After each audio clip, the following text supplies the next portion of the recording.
Black and Latino men come in for PrEP. Our peer and social media outreach was working, and we were reaching people who weren't seeing women, even though they too needed PrEP. So I joined the Women's Advisory Board at the New York City Health Department, where we pushed the issue of PrEP for women so that it could no longer be ignored. And then I became Assistant Commissioner of the Bureau of HIV at the same institution I had been pushing from the outside. And I made a vow that we would not repeat the past mistakes, not on my watch. PrEP for women became my first priority.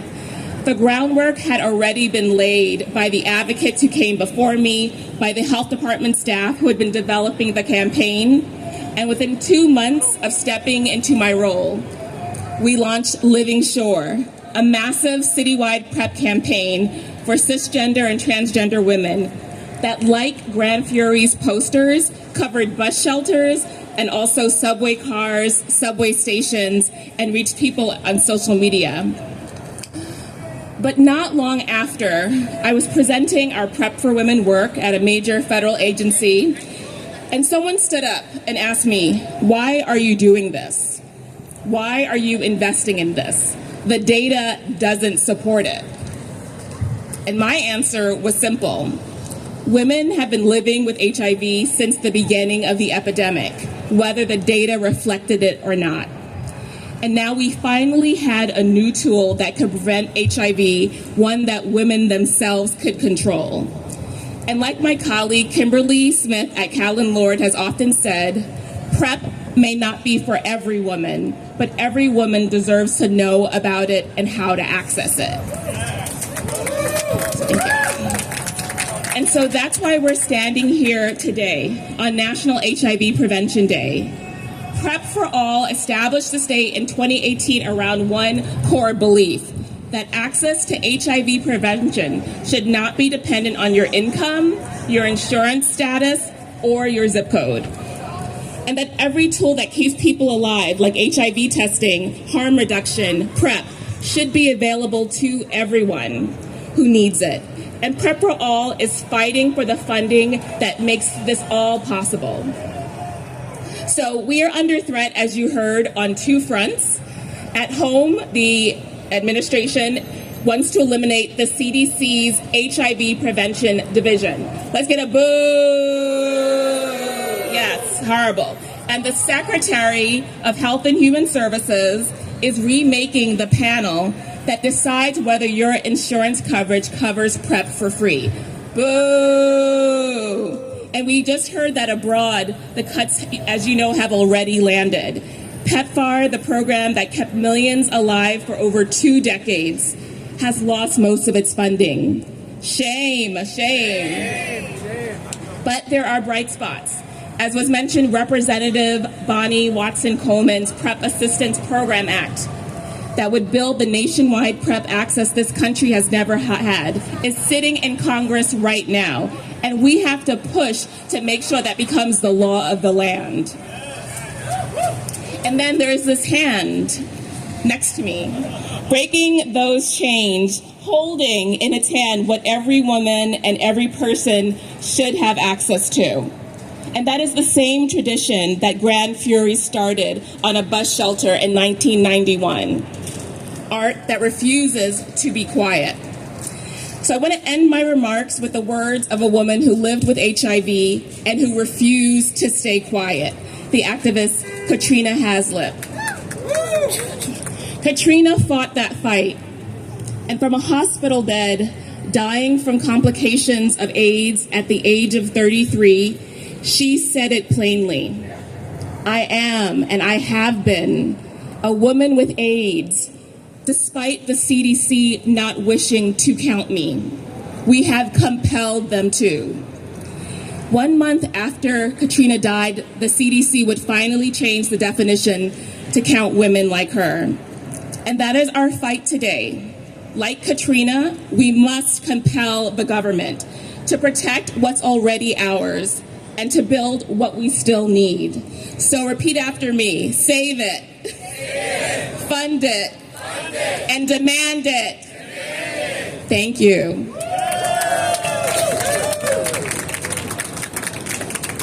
Thank you so much, Dr. Blackstock. Thank you, Doctor. You're an inspiration. I admire all the work that you've done and continue to do, and your powerful words. And I'm just very grateful to be here during this day. And we also have the support of the New York City Department of Health. Our next speaker has helped shape one of the nation's leading public health responses to HIV. As Assistant Commissioner of the Bureau of Hepatitis, HIV, and STIs at the New York City Department of Health and Mental Hygiene, she is the leading city's work to strengthen HIV prevention, treatment, surveillance, and health equity, helping ensure New Yorkers have access to the tools and the care that they need to thrive.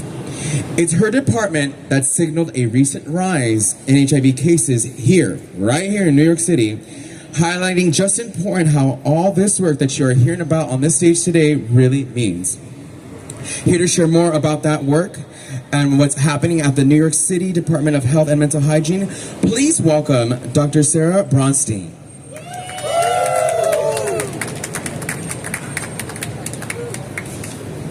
Thank you so much, Frida, for that beautiful introduction, and thank you to Prep for All for organizing this incredible event in this incredible location in commemoration of National HIV Prevention Day. My name is Sarah Bronstein, and I have the honor of serving as the Assistant Commissioner for the Bureau of Hepatitis, HIV, and STIs for the New York City Department of Health. We oversee the city's response to HIV, ensuring all New Yorkers have access to the HIV and sexual health services they need to be healthy and thrive. Last December, on World AIDS Day, we announced that in 2024, 1,791 people were newly diagnosed with HIV in New York City, which was an increase of 5% from the previous year. This represents the fourth consecutive year in which new HIV diagnoses increased or remained relatively stable. And stark disparities persist in how New Yorkers are affected by HIV. Among people newly diagnosed with HIV in 2024, fully 86% were Black or Latino. Among women who were newly diagnosed, 91% were Black and Latina. And among people newly diagnosed with known transmission category, 65% were men who have sex with men, 82% of whom were Black or Latino. HIV continues to disproportionately affect people who live in higher poverty neighborhoods of New York City. Among people newly diagnosed with HIV, 42% lived in neighborhoods that are considered high or very high poverty. And while the number of people taking PrEP has increased 14-fold in New York City over the last 10 years, with over 41,000 people filling a PrEP prescription in 2024, here too we see disparities, with lower uptake among Black and Latino people, among women, and people ages 20 to 29. Structural racism, sexism, homophobia, transphobia, and other systems of oppression fuel these disparities. And too many New Yorkers experience increased vulnerability to HIV infection and poor HIV outcomes. A range of factors are contributing to this slowing of New York City's progress toward our ending the epidemic goals.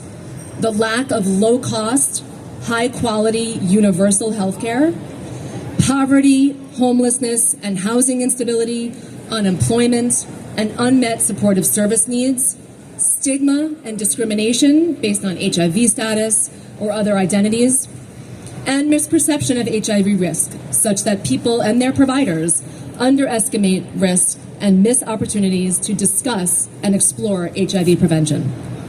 For decades, federal funding and other resources have supported steady progress in bringing down new infections and ensuring health and well-being of New Yorkers with HIV. But today, we're seeing the dismantling of our federal public health workforce and infrastructure, relentless attacks on Medicaid, and ongoing threats to federal funding for HIV. Last July, President Trump signed into law H.R. 1, ushering in sweeping changes to Medicaid and other safety net programs, including the largest Medicaid funding cut in history and restrictions on Medicaid and SNAP eligibility and coverage. Shame is right. The impact on New York will be devastating. Nearly half of all New Yorkers are enrolled in Medicaid, the majority of whom are children, older adults, and people with disabilities.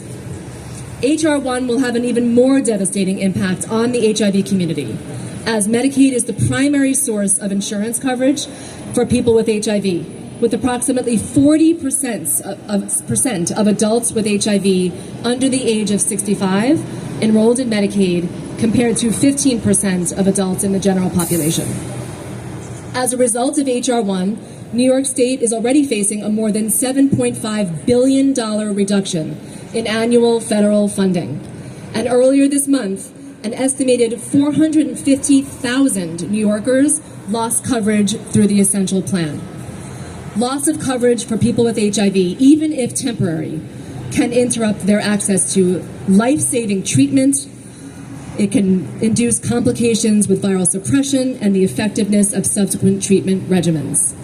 It can also serve as a barrier for initiating and maintaining access to PrEP, putting a critical HIV prevention tool out of reach for people who need it. The federal administration's attacks are not, unfortunately, limited to Medicaid. We continue to see serious threats to our federal funding that supports our own HIV efforts here in the city. President Trump's fiscal year 2027 budget request proposes fully eliminating nearly $756 million in CDC funding that supports HIV prevention nationwide. $756 million. As they did last year, Congress will likely propose even deeper cuts to our federal funding for HIV. If these proposals make it into the final budget, New York City, this city, stands to lose between $55 and $60 million annually.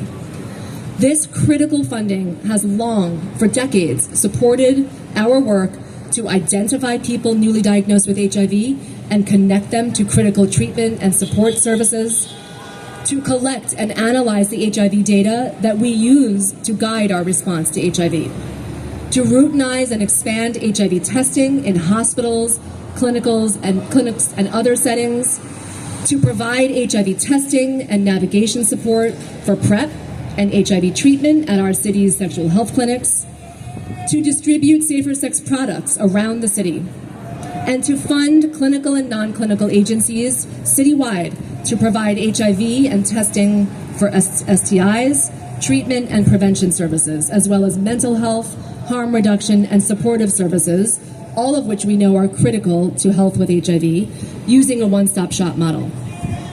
Loss of federal funding and other resources constitutes an existential threat to local and state health departments' ability to sustain the HIV response we've spent 4 decades building and refining. For over 40 years, we've been on the front lines assessing and responding to the public health needs of communities affected by HIV, addressing social and structural determinants of health, and centering provider and community partners' voices in our programming and policy making. Federal dollars remain critical to sustaining these activities and infrastructure. The New York City Health Department stands alongside our provider and community partners in advocating for continued investment in HIV and in pushing back on the federal administration's actions that continue to place communities at increased risk for HIV and poor HIV outcomes. Effective, responsive public health needs consistent and robust investment. The communities we serve depend on it. Now is the time to showcase what's at stake if those needs aren't met, and what's possible if they are. Thank you so much. Thank you so much, Sarah. Now we are almost to the end, y'all. I would say no. Pero por qué? Because I have a date after this. Okay, no. But we are honored to welcome the next person to the stage because they're going to be marking the day by making it history.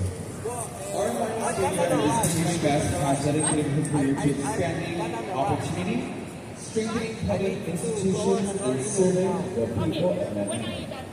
As Deputy Manhattan Borough President, she helps lead an initiative ¿A qué hora viene? ¿A qué hora vienes?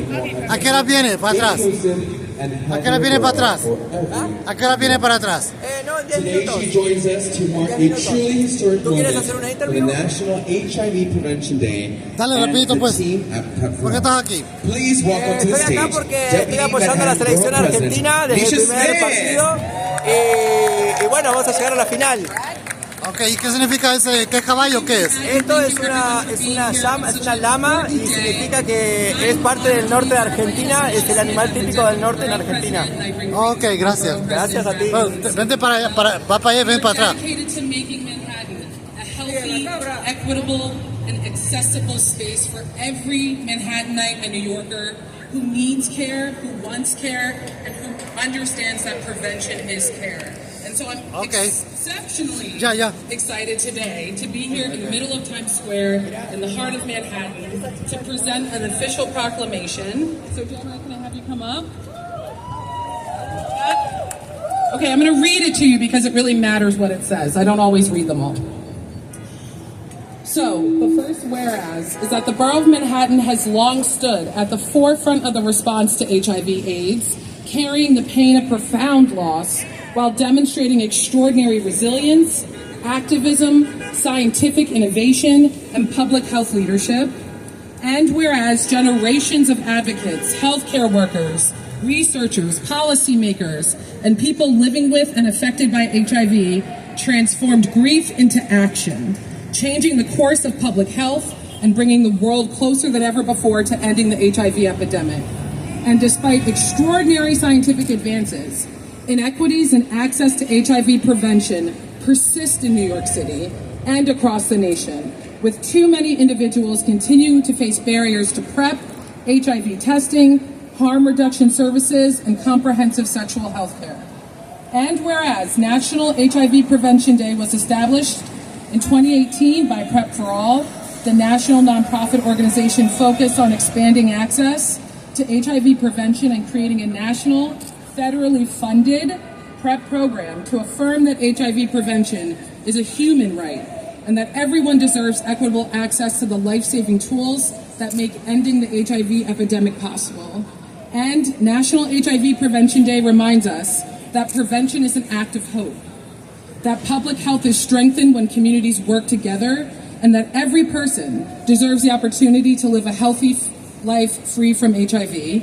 So therefore, Brad Holman Siegel, Manhattan Borough President, hereby proclaims Friday, July 17th, 2026, National HIV Prevention Day in the Borough of Manhattan. And we present that to you today. Thank you all for your work. Let's never stop making noise about this. Let's always stay together and work together as communities. Thank you. Enjoy your day. Okay, we are marking history, y'all. Amazing. What an honor to be here, performing, standing up for something very important. And I can now say that I have performed more times than Madonna in Times Square. Hey. Okay. But we are going to be closing this program, and we're going to leave you with something beautiful, feeling inspired to help support the work of HIV prevention in your own personal ways. I have the privilege of knowing this show-stopping diva not only as an extraordinary artist, but as a dear friend, and I can't think of anyone I'd rather bring to the celebration as a closer. A Juilliard-trained opera singer, finalist on Britain's Got Talent, and godmother of the legendary House of Asia, she has inspired audiences around the world with both her voice and her presence. Today, she'll remind us what hope sounds like. Please welcome to the stage the incomparable Jasmine Rice LaBeija! Thank you, Frida. Make some noise for Frida, looking beautiful. Yes, Miss Hell's Kitchen. All right, all right. So I'm supposed to give a speech. Now, English is my second language on a good day, so let's see how well this goes. Thank you, Frida. As someone who has spent my life moving between the worlds of opera and drag, I've often felt like I didn't fully belong in either one. In classical music, I was often told I was too different, but over time, I realized I didn't have to choose between a craft. My home was in embracing both and in finding the freedom to be exactly who I am. I think that's what today is about too. It's about building a world where no one is left out, where everyone belongs and where everyone has access to care and the freedom they deserve. I'm honored to close today's National HIV Prevention Day program with Nessun Dorma, one of the most beloved arias in the opera world. Its title means "None shall sleep," and it tells the story of someone who refuses to give up hope, believing that dawn and victory are coming. It builds to the famous words, "Vincero, vincero, vincero," meaning, "I will win." Today, may those words belong to all of us, to everyone working towards a future where HIV prevention is available to every person who needs it, where stigma doesn't stand in our way, and where hope always has the final word. Because I know that we will win. If you may, press play.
Remember, PrEP saves lives. Amen?